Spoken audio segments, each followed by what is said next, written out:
트럼프가 두 번째로 백악관에 입성하며 다양한 변화가 나타나고 있습니다. 트럼프의 재임이 미국뿐만 아니라 세계적으로도 여러 영향을 미칠 것으로 보이는데요. 오늘은 그 중에서 특히 한국의 부동산 시장에는 어떤 영향을 끼칠지 살펴보겠습니다. 트럼프는 이번에 두 번째 임기를 시작했는데요. 이를 두고 트럼프 2.0 시대가 열렸다는 말이 나오고 있습니다. 그는 이번 취임식에서도 미국 우선주의를 반복적으로 강조했었죠. 경제 정책에서는 특히 관세 부과를 중심으로 한 강력한 조치들이 주목을 받고 있습니다. 트럼프는 주변 국가들이 미국의 자원을 과도하게 이용하고 있다고 주장하면서 모든 국가에 대해 10%의 추가 관세를 부과하겠다고 밝혔습니다. 당연히 우리나라도 여기에 포함이 되는데요. 그렇다면 추가 관세가 부과되면 어떤 일이 벌어지는지 궁금하실 겁니다. 일단 우리나라 입장에서 보자면 관세가 부과될 경우에는 수출 경쟁력이 약화될 수밖에 없습니다. 예를 들어 기존에 미국으로 100만 원에 수출되던 상품이 관세로 인해 110만 원, 120만 원으로 비싸지게 되는데요. 미국 소비자 입장에서는 비싼 한국 수입품을 쓰느니 미국 내 생산품을 쓰는 게 더 낫다고 생각하도록 만들어지는 것이죠. 결과적으로 우리나라의 대미 수출량이 감소할 가능성이 높아집니다. 수출이 감소하면 그 영향은 곧바로 우리 경제 전반에 미치게 됩니다. 수출을 위해 공장에서 상품을 만들어야 하지만 수출 물량이 줄어들면 공장 가동률이 낮아지고 공장에서 일하는 노동력 또한 줄어듭니다.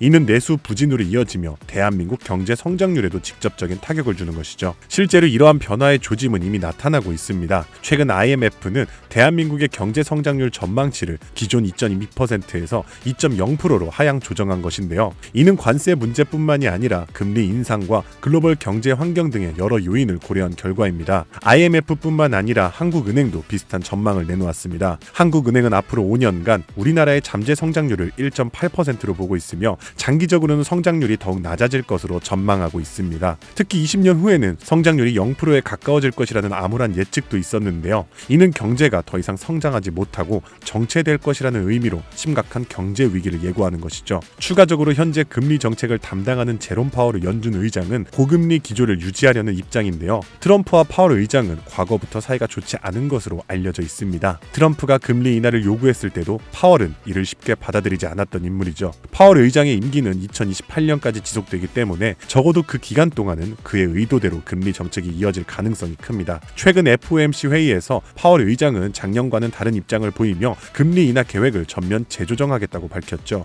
이는 금리가 즉시 인하될 가능성이 낮음을 의미하는데요. 이러한 소식에 따라 최근 미국뿐만 아니라 우리나라 주식시장에서도 주가가 하락세를 보였습니다. 금리 인하를 기대하던 시장이 실망감을 느끼며 흔들린 결과인데요. 파월 의장이 금리를 올릴 계획이라고 밝힌 것은 아니며 금리 인하 속도를 천천히 가져가겠다는 입장을 강조했습니다. 따라서 단기간에 금리가 빠르게 내려가지는 않을 전망이고요. 즉 정리하자면 트럼프의 관세 정책과 미국의 금리 동결 기조는 우리나라 경제에 큰 영향을 미칠 가능성이 있습니다. 관세가 부과되고 금리가 내려가지 않는 상황에서는 우리 경제 전반이 어려움을 겪을 수밖에 없겠죠. 수출이 줄어들고 경기 침체가 지속되며 금리가 높은 수준을 유지하면 대출을 받는 사람들의 부담도 가중될 것입니다. 특히 대출과 깊이 연관된 부동산 시장도 여전히 차가운 분위기를 이어갈 가능성이 높은 것이죠. 현재 부동산 시장의 분위기는 꽤 냉랭합니다. 일부 사람들은 전세 가격이 오르면서 매매 가격을 끌어올릴 것이라고 예측하기도 하지만 실제 데이터는 그와 반대의 흐름을 보여주고 있습니다. 최근 전국적으로 아파트 전세 가격이 마이너스 0.01% 하락하며 반전의 조짐을 보였는데요. 서울 역시 같은 하락률을 기록하며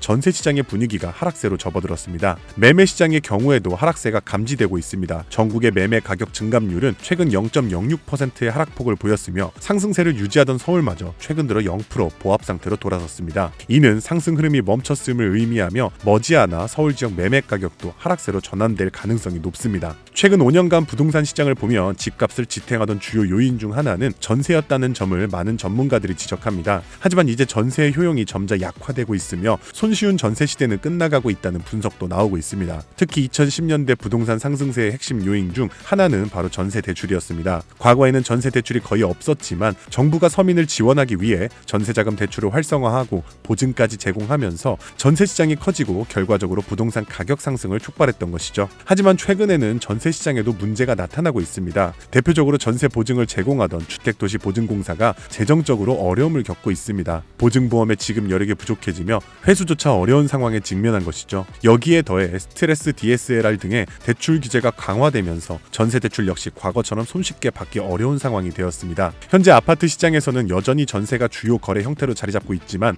월세 거래량도 점차 증가하고 있는 추세입니다. 오피스텔 시장은 이미 월세 시대가 본격적으로 시작되었는데요. 최근 5년 평균 데이터를 보면 오피스텔 월세 거래는 약 7,400건, 전세 거래는 약 5,400건으로 월세가 전세보다 훨씬 많았습니다. 빌라나 다세대 주택의 경우 전세와 월세의 비율이 비슷한 수준을 보이고 있습니다. 최근 몇 년 동안 월세 거래가 다소 증가한 점은 주목할 만하지만 여전히 전세가 더 많은 경우도 많습니다. 이 시장에서는 전세와 월세가 50대 50에 가까운 비율로 유지되고 있는 상황이라 볼 수 있습니다. 종합적으로 보면 아파트 시장은 여전히 전세가 주도하고 있지만 오피스텔이나 빌라, 다세대 주택 시장에서는 월세가 점차 확대되고 있습니다. 전세 대출 규제와 보증 시스템의 한계가 더해지면서 전세가 점차 약화되고 월세 시대가 본격화되고 있는 것으로 해석이 되는데요. 하지만 역시 아파트 시장에서는 아직 월세가 주류로 자리 잡기는 어려울 것이라는 분석이 나옵니다. 이는 아파트 시장의 구조적 특성과 전세 및 매매 가격 간의 높은 갭 차이, 그리고 상대적으로 투명한 정보 공개 시스템 때문인데요. 현재 대한민국의 가장 큰 문제는 부의 대부분이 부동산에 몰려 있다는 점입니다. 전체 자산의 80%가